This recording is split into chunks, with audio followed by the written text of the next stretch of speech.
Assalamualaikum warahmatullahi wabarakatuh. Perkenalkan, nama saya Muhammad Jadid. Saya dari kelas IKMC dengan NIM 100113822272223.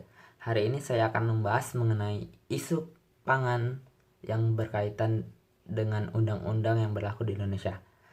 Viral, pria syok salah beli makanan. Sudah habis tengah ternyata mengandung babi. Kok bisa sih? Pria yang diketahui bernama Fahmi Al-Katiri mengungkapkan kronologi kejadian bagaimana ia bisa sampai salah pesan makanan. Ia menegaskan bahwa ia tak ada niat untuk merusak nama brand atau restoran makan tersebut. Pria itu mengungkapkan awalnya ia memesan makanan online melalui ponselnya. Ia mengatakan kalau ia tak mengetahui kalau makanan yang ia pesan ternyata adalah babi atau makanan non halal. Ia mengungkapkan dirinya tahu kalau makanan tersebut adalah babi ketika istrinya yang bertanya. Dan saat ia mengecek informasi dari makanan tersebut, diketahui kalau ternyata makanan tersebut non halal.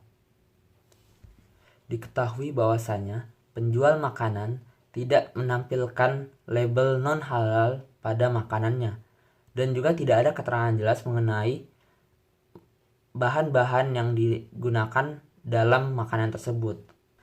Padahal hal ini sudah diatur dalam Peraturan Pemerintah Republik Indonesia Nomor 69 Tahun 1999 tentang label dan iklan pangan.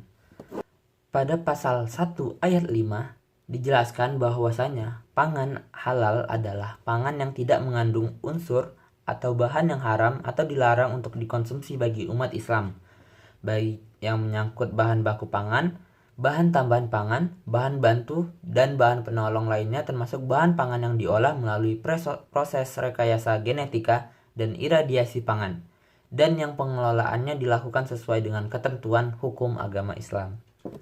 Kemudian pada pasal 44 ayat 1 dijelaskan bahwa setiap iklan tentang pangan yang diperdagangkan wajib memuat keterangan mengenai pangan secara benar dan tidak menyesatkan, baik dalam bentuk gambar dan atau suara, pernyataan, dan atau bentuk apapun lainnya. Kemudian pada pasal 44 ayat 2 juga dijelaskan setiap iklan tentang pangan tidak boleh bertentangan dengan norma-norma kesusilaan dan ketertiban umum. Selain itu juga terdapat pada pasal 45 ayat 1 yang mengatakan setiap orang yang memproduksi dan atau memasukkan ke dalam wilayah Indonesia pangan untuk diperdagangkan dilarang memuat pernyataan dan atau keterangan yang tidak benar dan atau yang dapat menyesatkan dalam iklan.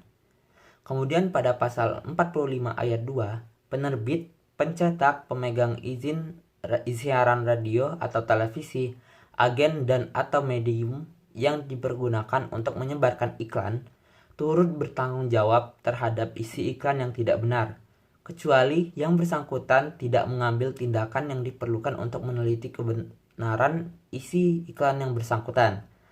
Pada pasal 45 ayat 3, untuk kepentingan pengawasan, penerbit, pencetak, pemegang izin radio atau televisi, agen dan atau medium yang dipergunakan untuk menyebarkan iklan dilarang merahasiakan identitas, nama, dan alamat pemasang iklan. Kemudian bagaimana konsekuensi yang akan diterima oleh pemilik usaha pangan tersebut yang telah melanggar peraturan pemerintah tersebut. Pada pasal 61 ayat 1 dijelaskan setiap orang yang melanggar ketentuan-ketentuan sebagaimana yang dimaksud dalam peraturan pemerintah ini dikenakan tindakan administratif. Kemudian apa saja tindakan administratif tersebut? Dijelaskan pada pasal 61 ayat 2, tindakan administratif sebagaimana dimaksud pada ayat 1 tersebut meliputi A. Peringatan secara tertulis. B. Larangan untuk mengedarkan untuk sementara waktu dan atau perintah untuk menarik produk pangan dari peredaran. Kemudian C. Pemusnahan pangan jika terbukti membahayakan kesehatan dan jiwa manusia. D. Penghentian produksi untuk sementara waktu. E. Pengenaan denda paling tinggi 50 juta rupiah dan atau F. Pencabutan izin produksi atau izin usaha. Kemudian pada pasal 61 ayat 3, pengenaan tindakan administratif sebagaimana yang dimaksud dalam ayat 2, huruf B, C, D, E, dan F hanya dapat dilakukan setelah peringatan tertulis sebagaimana dimaksud pada ayat 2, huruf A, diberikan sebanyak-banyaknya 3 kali. Kemudian pada pasal 61 ayat 4, pengenaan tindakan administratif ini sebagaimana dimaksud dalam ayat 2 dan 3 hanya dapat dilakukan oleh Menteri Teknis sesuai dengan kewenangan berdasarkan masukan dari Menteri Kesehatan.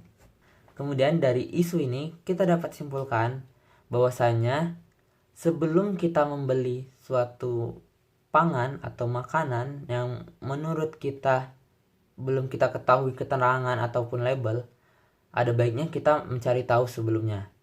Dan juga bagi pengelola bahan pangan ataupun pemilik usaha pangan, mereka wajib menggunakan label atau keterangan apabila mengandung makanan yang non halal atau babi. Adapun media yang digunakan untuk penyebaran iklan tersebut harusnya menggunakan sistem yang lebih efektif lagi agar tidak terjadi ke depannya kasus yang sama. Baiklah, sekian dari saya. Saya mohon maaf apabila saya ada salah kata. Kepada Allah saya mohon ampun. Wassalamualaikum warahmatullahi wabarakatuh.